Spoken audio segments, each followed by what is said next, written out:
Welcome to Spill the Tea about weddings. Hi, I'm Teresa. Hi, I'm Sheila.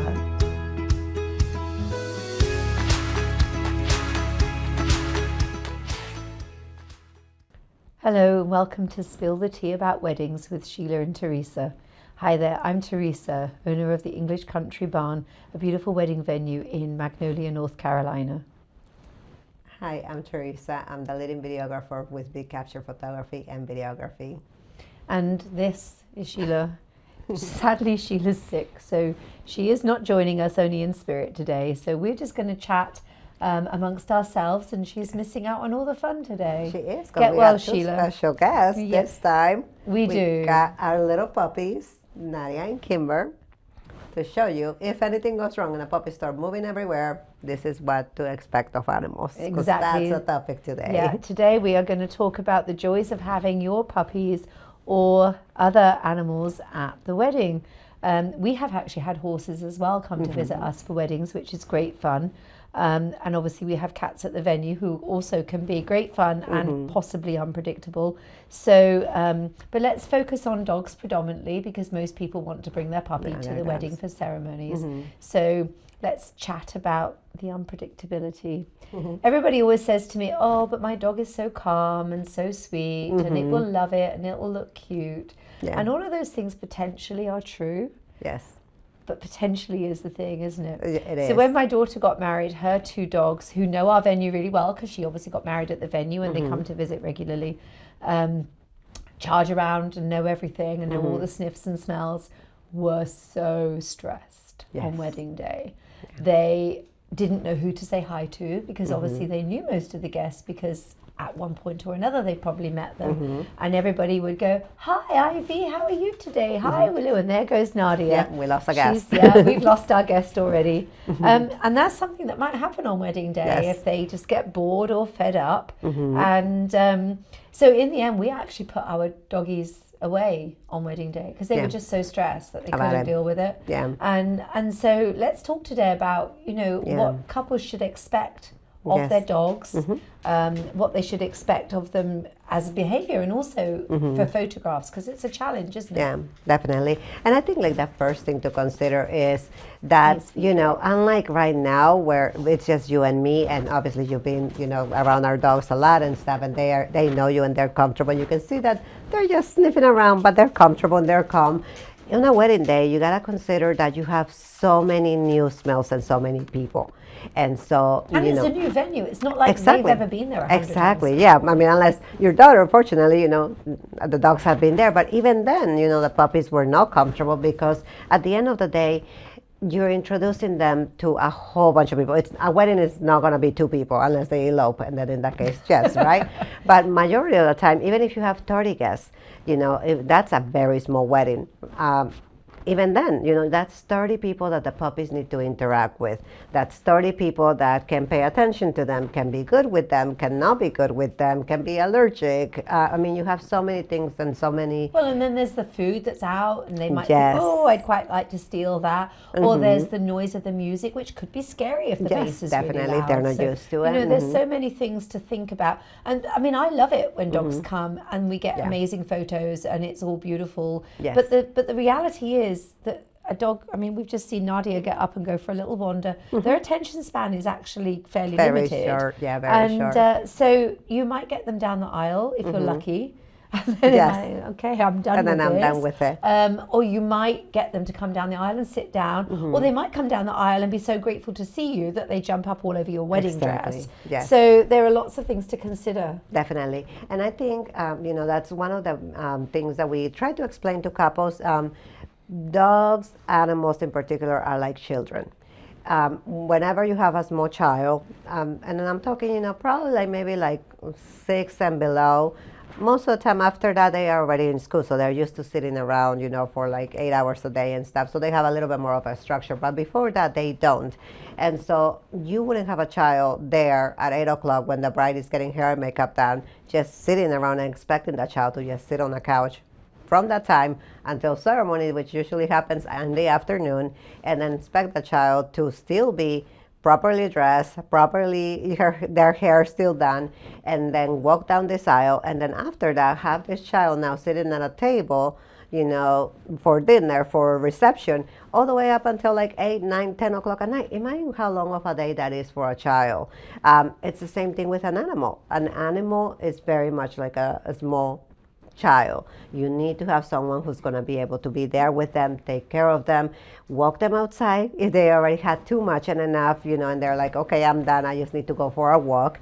And they also need potty breaks too. Exactly. So, somebody's got to be in charge of doing that. And it will not be the bride or groom, because Definitely they will be busy doing other things. Yeah. So, I mean, something that I'm passionately a big believer of is having a doggy concierge service that take care of them. Definitely. Much better than Uncle Jim looking after them, who may get bored or wander off, have too much to drink, forget what he's supposed to be doing. Yes. And the doggies can't be left unsupervised. That's the reality. I mean, we say at our venue that they can come for the ceremony and for photos, but that doesn't mean that they come at 8 o'clock in the morning and hang around waiting for the ceremony. Exactly. And I think most venues probably don't allow dogs to be in the reception during all that period of time. Exactly. It's not fair on the dog, and it's also not fair on future guests, is it really? Because they make a mess, and or they could make a mess. I mean, not all. I mean, most dogs are so well behaved, but the reality is they are going to still be anxious because it's somewhere new.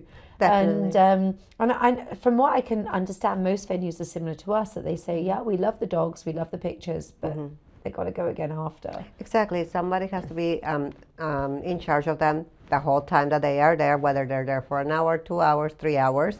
That somebody has to be in charge of them. So there has to be a person that's assigned to them that's going to be actually watching the dogs or the animal. And it can't be the bride and the groom, because the bride and the groom are doing activities. They're usually be doing something, so it has to be someone who can be with them.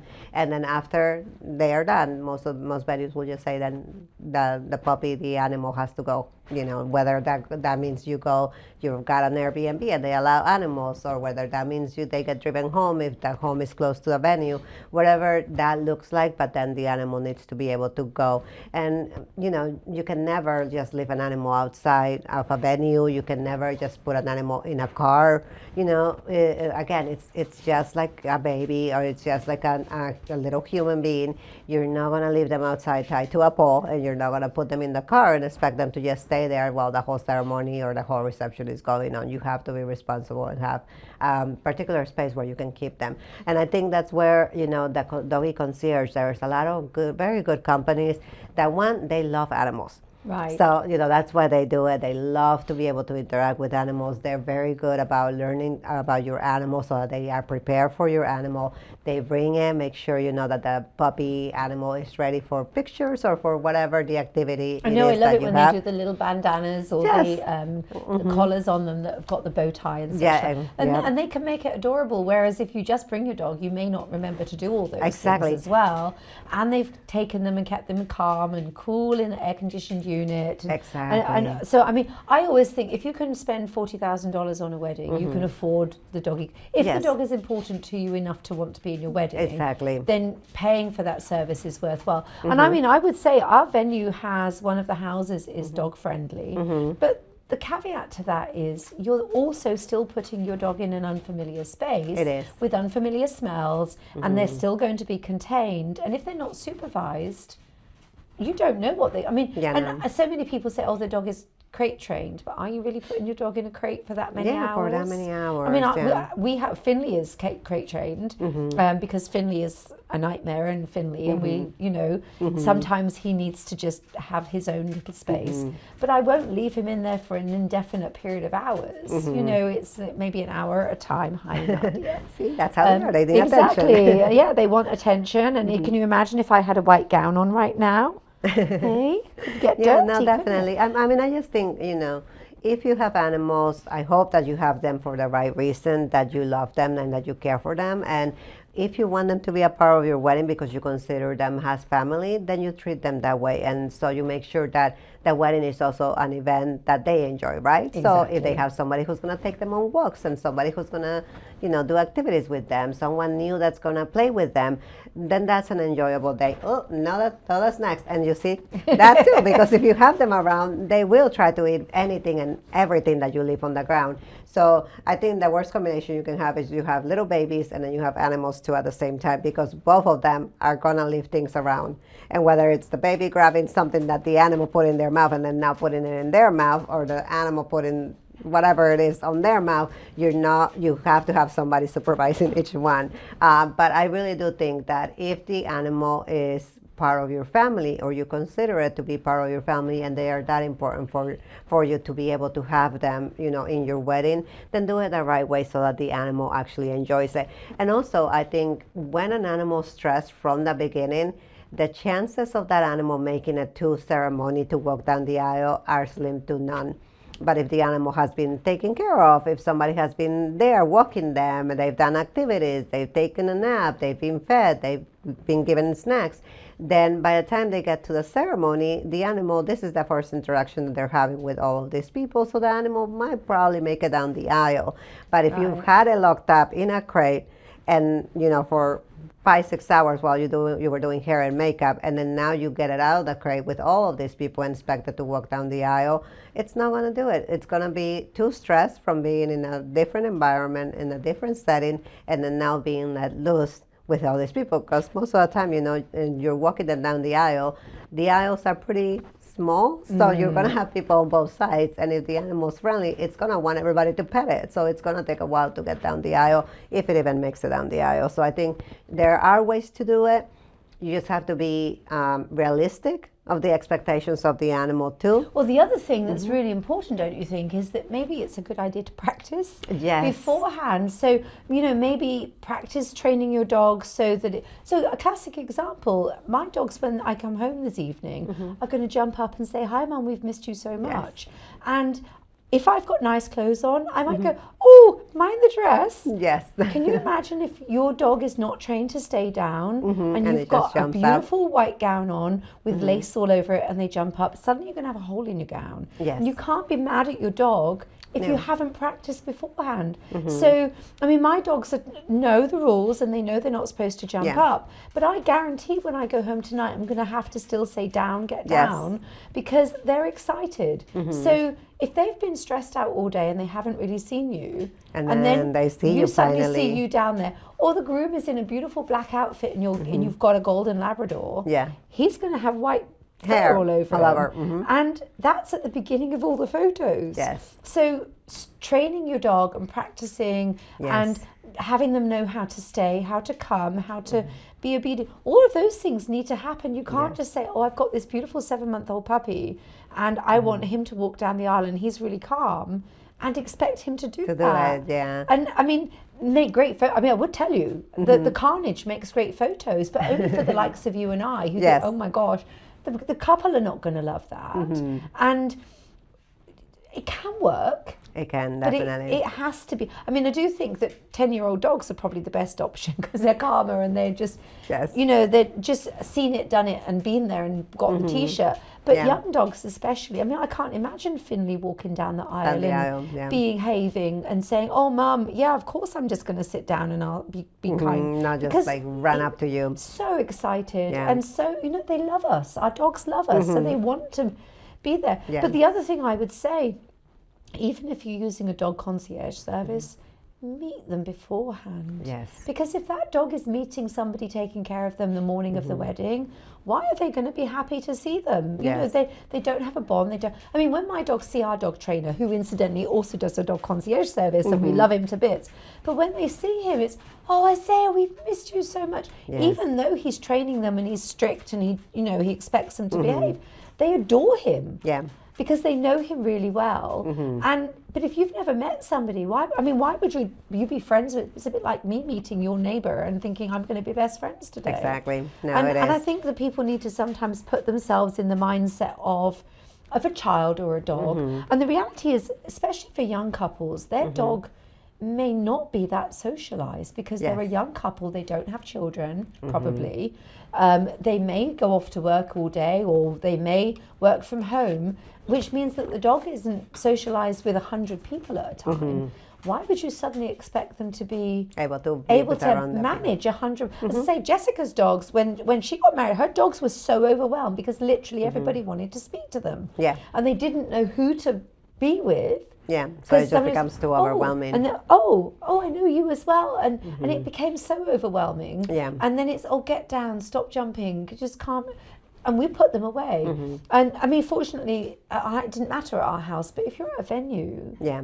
where are you putting Where are you them going to away? put them away? The only thing you could do and is even if they go into the cottage, which is dog friendly, is it really fair to leave them unattended? yeah, for that long time. I mean, we could have a whole conversation about children and at weddings, but I think that you are right that you have to put that concept. I mean, incidentally, we had my grandkids this weekend, and we had to monitor constantly the puppy taking the children's toys and the children standing in the way of the dogs, and that's just a small little community of my dogs and two grandchildren. Just 2 grandchildren. Multiply that by 100 people. Yeah. And then you've got somebody that goes, oh, but I'm allergic to dogs. Why are Yes. they here?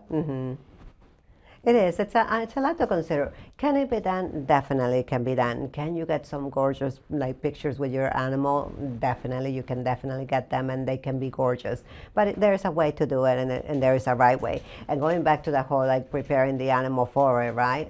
I think the other important thing is that most concierge services, they will get to know your animal before you actually hire them just for the wedding, and they will ask important questions. There is a very big difference between just having a dog walker who just walks the dog and having a concierge service who's going to take care of your dog, because the person who just comes and gets your dog and just takes it for a walk and then puts it back in, and interacts with the dog for 15 minutes, can they be good for the dog? Yes, maybe the dog is already used to them, but do they really know this dog intimately to know I shouldn't feed it this because it's allergic to this, or I shouldn't do this, or what do I do in an emergency if the puppy for some reason ate something that it shouldn't, and then now I have to rush it to the emergency room. So a lot of concierge services are also CPR certified for animals.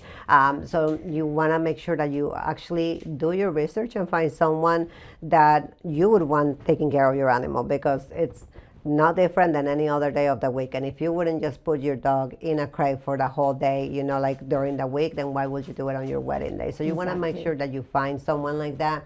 But then the other thing that comes into it, the whole planning, that's important, right? I mean, if you think about it, we adults have to have a rehearsal dinner most of the time to know where we're walking and how we're doing and what we're doing.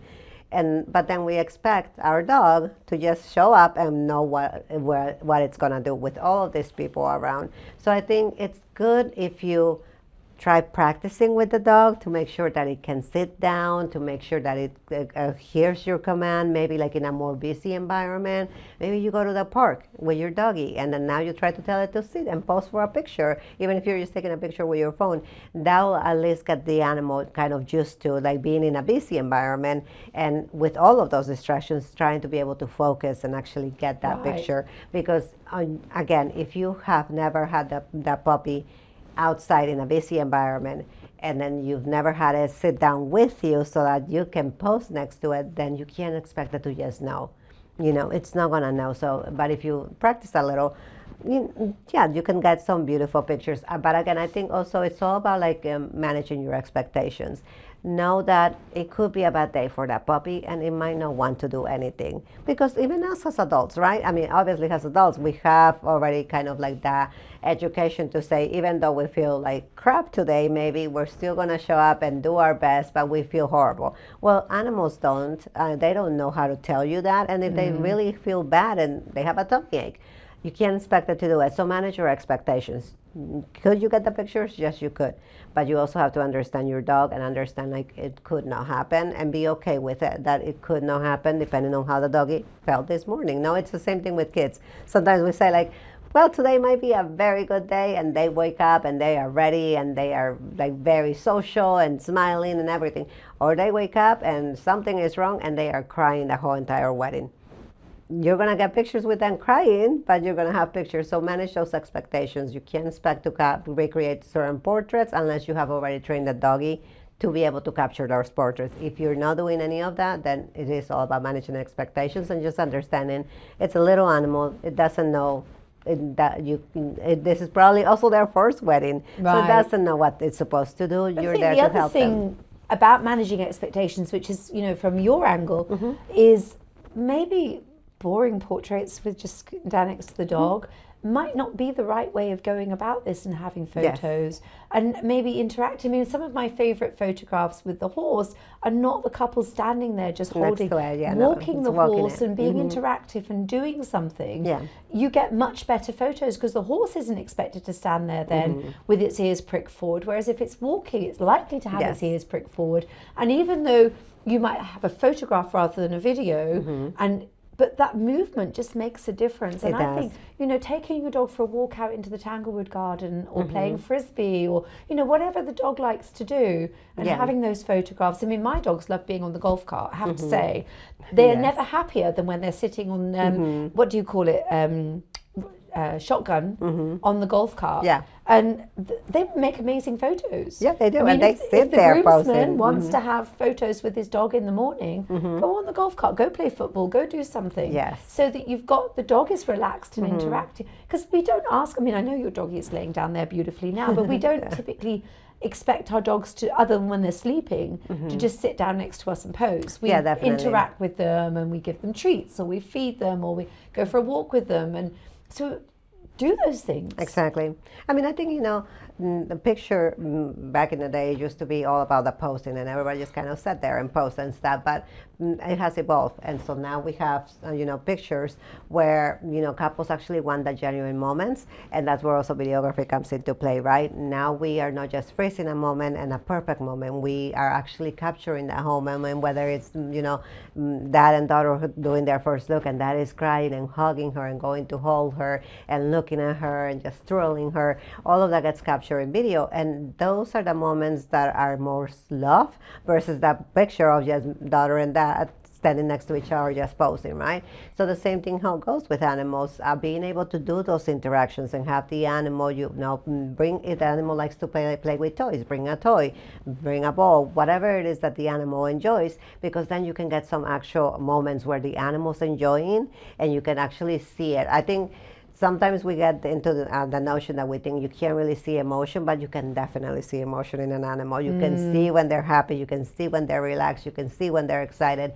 So incorporating things like that sometimes is better, especially if you know that your animal is a very active animal, that it doesn't like to sit down, that it needs movement.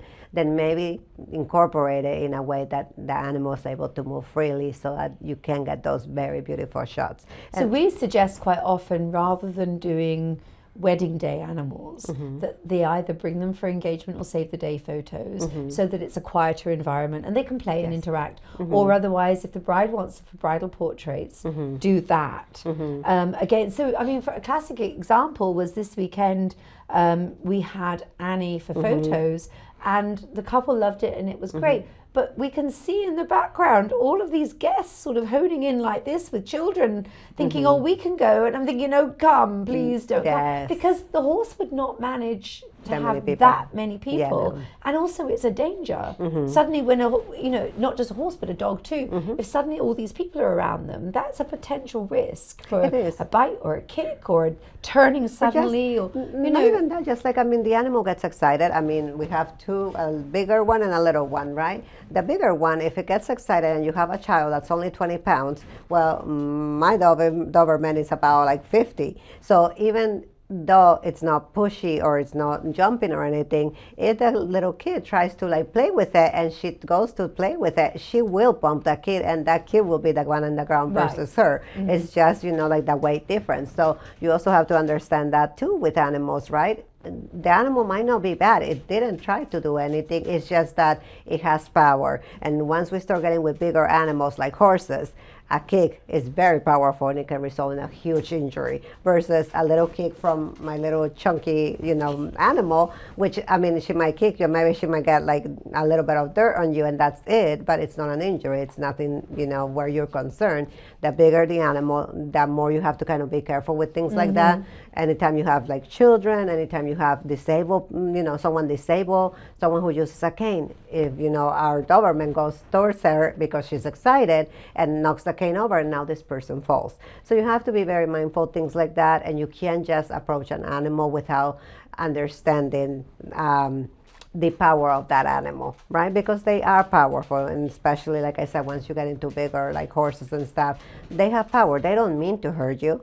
They just got stressed. We get stressed, we get shocked, and sometimes even we, you get scared. You're like, and you don't mean to hit anyone, but you hit someone, right? Well, it happens the same way with animals, and the bigger the animal, the more the injury that it can cause. So what kind of photos do you like taking with animals? I love it when people say they want to bring their dogs, so long as we've discussed the logistics. I think they make great photos. But do you think, oh, yay, or do you think, oh, yay? I think, oh, yay, when I know that the couple has really thought about it. Meaning like the couple has actually has someone who's dedicated to that animal, because then I know that, the animal's going to have attention and it's going to be taken care of. I am a big animal lover. So if I see a little doggy getting into trouble because nobody's watching it, I get concerned, because I'm not concerned about if it's going to break something. I'm concerned that it's going to get injured. So, if the couple brings someone along, I always love that. But I always think it's when the animal's actually doing what the animal likes to do. So if it's an animal that likes to run and play with a frisbee, with a ball, and they want to incorporate that, that is so much better than trying to have the animal sit down. And especially, because I'm video. And with video, I don't really want the animal just sitting down. Like, I want the animal doing something. So if you have an animal that plays, if you incorporate that, that's so much more genuine, and I actually am excited about that versus just the animal, just trying to sit the animal down. Now, I do love, when the animal's able to make it down the aisle and do, that whole, down the aisle, but I like it when they incorporate something that the animal enjoys. So whether it is that you're just gonna let it free reign, like I saw a wedding where the couple just kind of said here's the animal. It was a very small wedding, but here it is, and just let it mingle with the guests and stuff, and the animal was happy. I mean, it never really made it down the aisle in time because it was just waggling, but the pictures were very cute because you have all these pictures with the guests, all interacting with the animal, and the animal so excited, waggling tail, a smile on its face. So that's cute. I always find moments where the animal's having a good time and enjoying itself. Those I look forward to. Moments where you're trying to force an animal to do something and you haven't even really thought about, that animal. I just feel oh no, poor animal, this is going to be really difficult. And well, the thing is, then the couple end up being disappointed with the pictures, don't they? Because they're not getting what they dreamed of. And you think, oh, that was such a shame because it didn't quite work out. I mean, I have to say, Jessica rode her horse into her wedding, and we thought we had this dream of it was going to look amazing, and the horse actually did an amazingly good job, and she was not stressed at all. The best part was actually she did a big spook as she arrived to see all these people, which we captured on video, which was the highlight because it made everybody go oh like this. But I have to say the photographs were appalling. I mean, we had a whole story about the photographer, but ultimately it did make amazing photos, but we actually recreated it later. Because on a quieter day in a shoot, it was actually a better format. Better fit for so it. I do think sometimes coming on a different day is a good option too, to have them done. But I mean, like I said, sometimes if you know your animal, sometimes there are things that are really good about your animal, right? So I know mine get really excited when I put outfits on them. They just love it. And so I know, and so I am there with my phone taking pictures and pictures of them and stuff. So when the animals used to that, I also love that. I love a dressed up animal. I just think they're the cutest thing, Whereas my dogs, if I were to dress them up, they literally. So in the fall we put hunting shirts on them, obviously, so we can go riding. And Willow literally goes like this. And she doesn't move. And she says, if you think I'm going out in this awful orange cape, you are mistaken. So my dogs would be horrified. Yeah, if they would had. not like it. And yeah. if Finley had a bow tie on him, I guarantee he would be eating it. It would be In gone. seconds. So, you know, every animal is different. It's about It knowing is. them, isn't it? It's about really? knowing them, exactly. So my word of the year has been authentic. Moments, authenticity. yeah. However, I think that my word of the year should have been communication, because again, Yeah. this whole deal about having your dog or your animal at the venue for your wedding and for photos should be Yes. communication. So Exactly. everybody is on the same page and we all know what to expect. Exactly. And to have realistic expectations about them as well. Definitely communicate.